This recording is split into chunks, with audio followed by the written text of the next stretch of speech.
بسم الله الرحمن الرحیم. ګرانو کتونکو لب خان شیرپوسټ تاسو په خدمت کې حاضر دی. ګرانو کتونکو تیره ورځ به تاسو یو ویډیو کتلی وي چې په میرا عمرزی یعنی کولاډن سیمه کې دغه ځای کې د پټو په منځ کې یو کس سوځولی شوی. موږ هغه ځای ته لاړو، په هغې باندې موږ یو ویډیو وکړله او د هغې نه مخکې راته هغه ځای کې چې کوم کروندګر دي نو هغوی وی چې یاره هغه ویډیو یې موږ ته ښودلې وه. هغوی وی چې دلته کې دا سوځېدلې مړی پروت و. موږ چې ورغلو نو تازه تازه د هغې نه لوګي ختل. بیا دغه مړي سره موږ تاسو ته یوه خاښۍ خو هم ښودلې وه چې په هغه خاښۍ باندې بلکل اړولې و. د دې کس نوم واصل او دا د شب قدر الیمزو اوسېدونکی و. اگر چې دا پولیس ته په یو شمېر مقدمو کې مطلوب و، ډېر لوی الزامونه پې و، خو ما په دغه ټیم کې چې زه دغه ځای ته ورسېدم او ما هلته کې د عمرزو پولیس ولیدل، نو ما هغه پولیس ته چونکې د هغوی ډیوټي وه خو ما ورته خیرای تحسین پیش کړ، ځکه چې ایس ایچ او قیصر خان ما ته په دغه انټرویو کې وویل چې دا زما اووم ځل دی. دغه ځای دومره لرې چې د دغه ځای توین څنګه کړو، دغه ځای د مړي له خوښ کړي څنګه و او دغه ځای ته رسول څنګه و، دا به په ګپ شپ باندې تلي. نو زه خو وایم چې په ګپ شپ باندې دومره لرې مزل دا مشکله ده چې د پټو منځ ته یې بوځي او هلته کې به بیا پیدل ځي او هلته کې بیا هغه سوځولی دی. نو دا یو کس کار نه دی، دا دوه دریو کسو چې کوم دی دغه ځای ته بوتلی دی، خو پولیس دغه ملزمان ټریس کړي دي. دغه ملزمانو ته رسایي چې کومه ده هغه هغوی ته اسانه شوې ده او ډېر زر ده چې دغه ملزمان د کیمرې مخې ته خوم راشي. ګرانو کتونکو زه چې خبره کوم نو دا مرګ ډېر پټ و، ډېر چیلنجي مرګ و او ما یې چې یاره دا پولیس ته ناممکنه ده د ولس ته تعاون نه بغیر، اگر چې دې کې به ولس ضرور تعاون کړی وي، خو زه ایس ایچ او قیصر خان چې ډېر په مخلصۍ سره دغه ځای کې ما د هغه موجودګي ولیدله او هغه دغه خبره کوله چې اووم ځل مې دی چې زه دې ځای ته راځمه. نو چې پولیس کله د خپل کار سره مخلصه شي نو داسې پټ مرګونه دا پټېدل دا ناممکنه ده. او ما په هغه ویډیو کې ویلو چې قاتل به ضرور مخې ته راځي، قاتل چې هر څوک دی نو هغه نشي پټېدی، ځکه چې دا قتل دا یو دومره لوی کار دی او دا انسان ته چې کله الله پاک په قهر شي نو د هغه نه داسې یو کار وکړي چې بل کس ترنه مړ کړي یا ترنه ډز وباسي یا د هغه د لاسو سره ډز وشي. نو یقینا چې دا د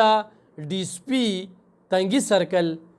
بشیر خان یوسفزی چې یو ډېر تکړه پولیس افسر دی او هغه سره د موبایل دا زموږ په دې جیب کې چې موبایل دی نو دا زموږ ګواه دی. موږ چې چېرته هم ځو نو دا کو ډي اس پي بشیر خان یوسفزی غواړي نو هغه سره په دې کې داسې ټیکنیکل ایکسپرټ دی چې هغه ته دا ډېره زیاته اسانه ده.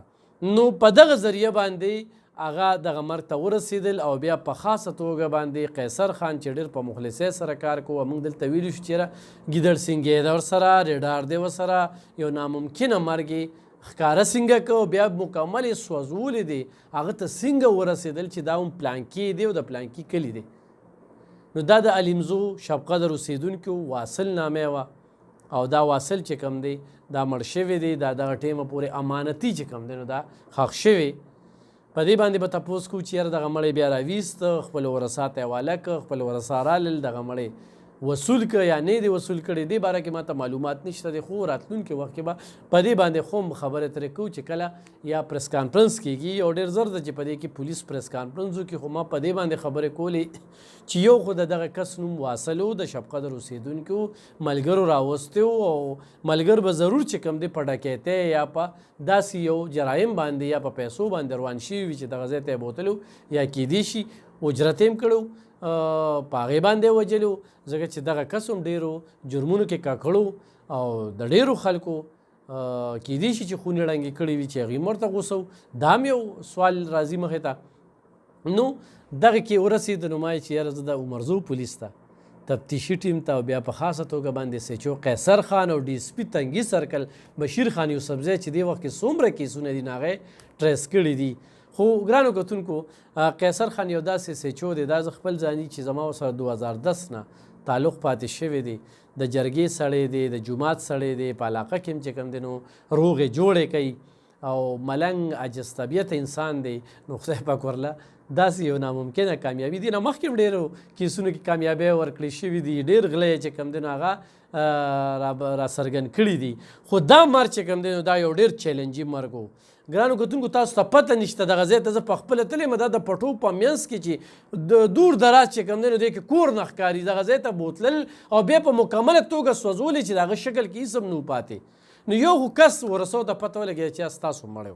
بل دا ده چې ملزمان لا گرفتار شوي نه دي خو ډېر زر د پولیس د وینا مطابق چې هغه گرفتار شي خو چې کله ما ته پته ولګېده نو ما ضروري ګڼل چې په دې باندې څو خبرې ترې کوم او د عمرزو پولیسو ته ډي اس پي تنګي سرکل ته بشیر خان یوسفزی او اس ایچ او قیصر خان ته په دې باندې خراج تحسین پیش کړم چې یو داسې پټ مرګونه به ډېر شوي